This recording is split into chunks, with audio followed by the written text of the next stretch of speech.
चलिए आज एक ऐसे सफर पर चलते हैं जो हर रोज हमारे अंदर होता है, पर हम उस पर ध्यान ही नहीं देते।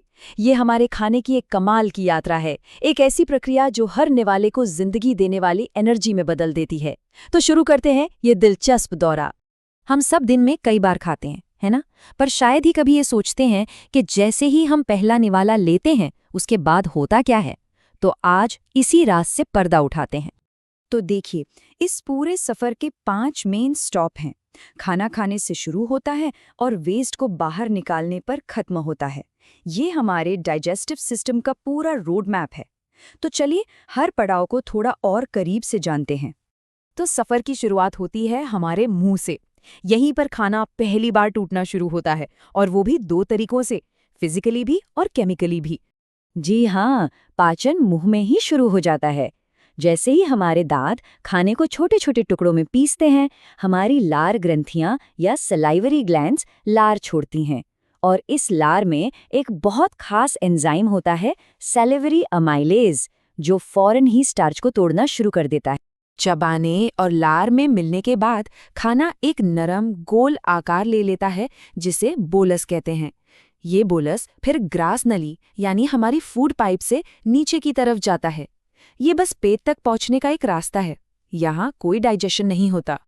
तो सवाल ये है कि खाना नीचे जाता कैसे है? इसका जवाब है पेरिस्टाल्टिक मूवमेंट।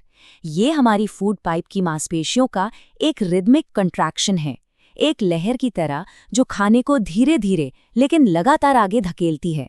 और ये सब अपने आप होता है। अगला स्टॉप पेट। अब खाना एक बहुत ही अलग और कह सकते हैं एक कठोर माहौल में आता है। इसे हमारे डाइजेस्टिव सिस्टम का एक पावरफुल मिक्सिंग टैंक समझिए। पेट के अंदर मौजूद ग्रंथियां गैस्ट्रिक जूस छोड़ती हैं, जिसमें 3 बहुत ज़रूरी चीज़ें होती हैं।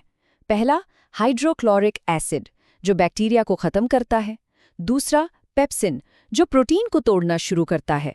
और तीसरा, म्यूकस, जो पेट को अपने ही एसिड से बचाने के लिए एक शील्ड का काम करता है। कमाल का टीम वर्क है ना?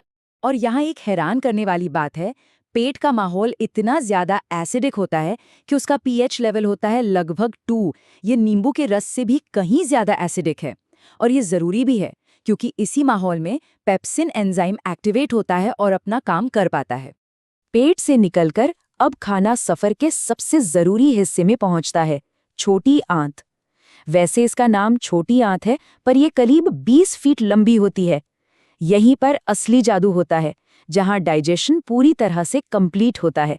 लेकिन छोटी आंत ये सारा काम अकेले नहीं करती। उसे अपने 2 बहुत जरूरी पड़ोसियों से मदद मिलती है, लिवर और पैंक्रियाज। लिवर से आता है बाइल जूस और पैंक्रियाज से आते हैं ट्रिप्सिन और लाइपेज जैसे पावरफुल एंजाइम्स, जो प्रोटीन और फैट को तोड़ने का काम पूरा करते हैं। इमल्सिफिकेशन एक बहुत ही स्मार्ट प्रोसेस है। जरा सोचिए, जब हम कोई चिकना बर्तन धोते हैं तो साबुन तेल को छोटे छोटे टुकड़ों में तोड़ देता है ना? बाइल सॉल्ट्स भी बिल्कुल यही काम करते हैं। वे फैट के बड़े बड़े ग्लोब्यूल्स को छोटी छोटी बूंदों में तोड़ देते हैं, जिससे एंजाइम्स के लिए उन पर काम करना बहुत आसान हो जाता है। तो ये है डाइजेशन का फाइनल गोल। सारे कॉम्प्लेक्स मॉलिक्यूल्स अपने सबसे सिंपल फॉर्म में टूट जाते हैं। कार्बोहाइड्रेट्स बन जाते हैं ग्लूकोज, प्रोटीन्स बन जाते हैं अमीनो एसिड्स, और फैट्स बदल जाते हैं फैटी एसिड्स और ग्लिसरॉल में। अब ये हमारे शरीर में एब्जॉर्ब होने के लिए पूरी तरह से तैयार हैं।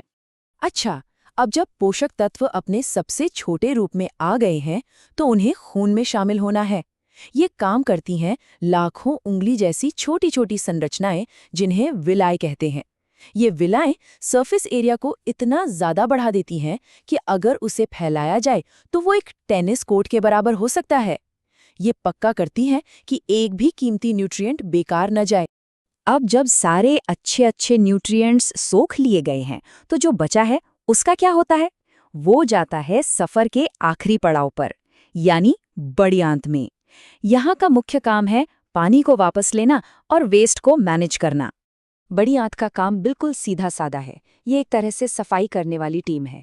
ये बचे हुए खाने में से एक्स्ट्रा पानी को सोख लेती है, उसे ठोस वेस्ट में बदल देती है और फिर उसे रेक्टम में स्टोर करती है, जब तक कि उसे शरीर से बाहर निकालने का वक्त नहीं आ जाता। तो चलिए एक नज़र डालते हैं इस पूरी कहानी के असली हीरो पर, यानी एंजाइम्स पर। ये टेबल दिखाता है कि कौन सा एंजाइम कहाँ और किस चीज़ पर काम करता है। मुंह के सैलिवरी एमिलेज से लेकर पैंक्रियाज के लाइपेज तक ये मॉलिक्यूलर मशीन्स ही हमारे पाचन तंत्र के असली स्टार हैं। तो हमने देखा कि डाइजेशन एक कितना जटिल और ऑटोमेटिक प्रोसेस है। हमारा शरीर ये सब कुछ बैकग्राउंड में खुद ही कर लेता है। ये हमें एक बहुत ज़रूरी सवाल पर सोचने के लिए मजबूर करता है। ये जो हमारे अंदर एक अद्भुत फैक्ट्री चल रही है, इसे चलाने के लिए सबसे अच्छा ईंधन कौन सा है? इस पर सोचना तो बनता है।